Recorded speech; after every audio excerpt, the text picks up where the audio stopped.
इन बातों के बाद यीशु गलील में चला गया, क्योंकि वह यहूदिया में नहीं जाना चाहता था, क्योंकि यहूदी उसे मार डालना चाहते थे। अब यहूदियों का झोपड़ियों का पर्व निकट था, इसलिए उसके भाइयों ने उससे कहा, यहां से चला जा और यहूदिया में चला जा, ताकि तेरे चेले भी तेरे कामों को देखें। क्योंकि कोई भी व्यक्ति गुप्त रूप से कुछ नहीं करता जब तक कि वह खुद को प्रकट न करना चाहे। यदि तू ये काम करता है तो अपने आप को जगत को दिखा, क्योंकि उसके भाई भी उस पर विश्वास नहीं करते थे। तब यीशु ने उनसे कहा, मेरा समय अभी नहीं आया है, परंतु तुम्हारा समय हमेशा तैयार है। संसार तुमसे घृणा नहीं कर सकता, परंतु वह मुझसे घृणा करता है, क्योंकि मैं उसके विषय में गवाही देता हूं कि उसके काम बुरे हैं। तुम इस पर्व में जाओ, मैं अभी इस पर्व में नहीं जा रहा हूं, क्योंकि मेरा समय अभी पूरा नहीं हुआ है। ये बातें उनसे कहने के बाद वह गलील में ही रहा। स्वर्गीय विद्वान परंतु जब उसके भाई चले गए, तब वह भी पर्व में गया, परंतु प्रगट में नहीं, परंतु मानो गुप्त रूप से।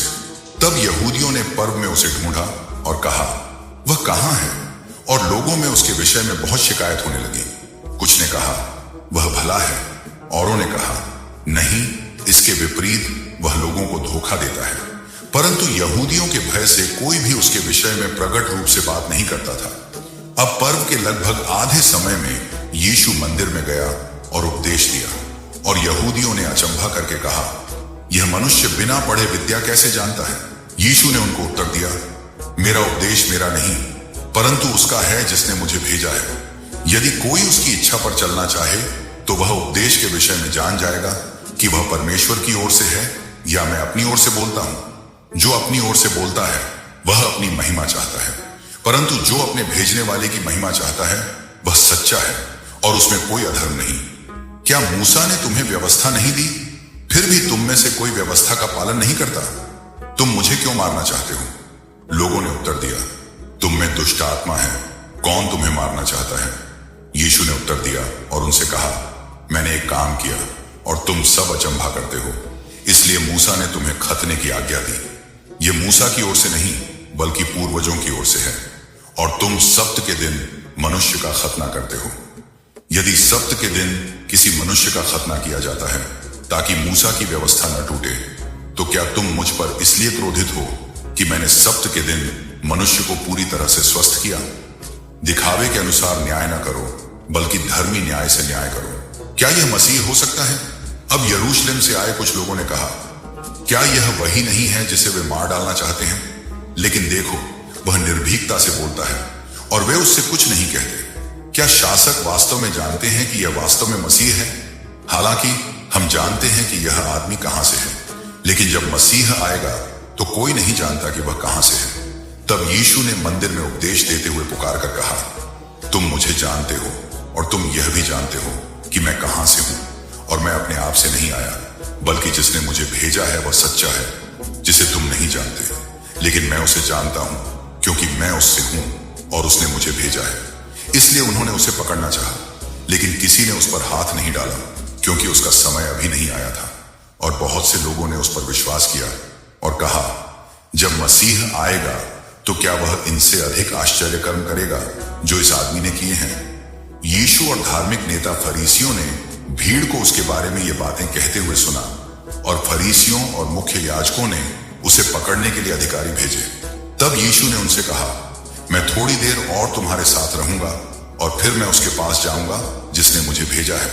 तुम मुझे ढूंढोगे और नहीं पाओगे, और जहां मैं हूं वहां तुम नहीं आ सकते। तब यहूदियों ने आपस में कहा, वह कहां जाना चाहता है कि हम उसे न पाएं?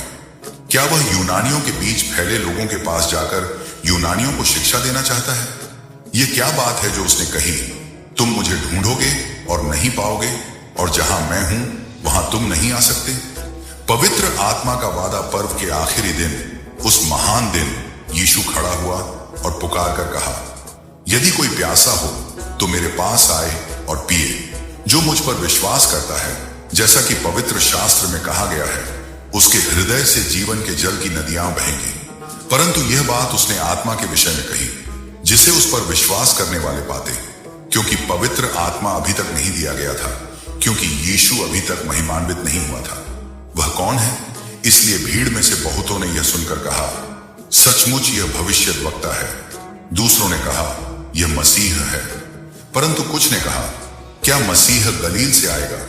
क्या पवित्र शास्त्र में यह नहीं लिखा है कि मसीह दाऊद के वंश से और बेतलहम नगर से आएगा, जहां दाऊद रहता था? इसलिए उसके कारण लोगों में फूट पड़ गई। अब उनमें से कुछ उसे पकड़ना चाहते थे, परंतु किसी ने उस पर हाथ नहीं डाला। फिर सिपाही महायाजकों और फरीसियों के पास आए, जिन्होंने उनसे पूछा, तुम उसे क्यों नहीं लाए? सिपाहियों ने उत्तर दिया, इस आदमी की तरह कभी कोई बात नहीं की। तब फरीसियों ने उन्हें उत्तर दिया, क्या तुम भी धोखा खा गए हो? क्या शासकों या फरीसियों में से किसी ने उस पर विश्वास किया है?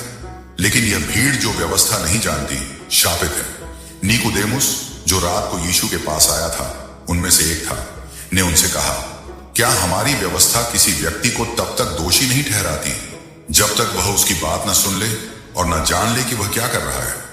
उन्होंने उत्तर दिया, क्या तू भी गलील से है? खोज और देख, क्योंकि गलील से कोई भविष्यद्वक्ता नहीं उठा। और सब अपने अपने घर चले गए।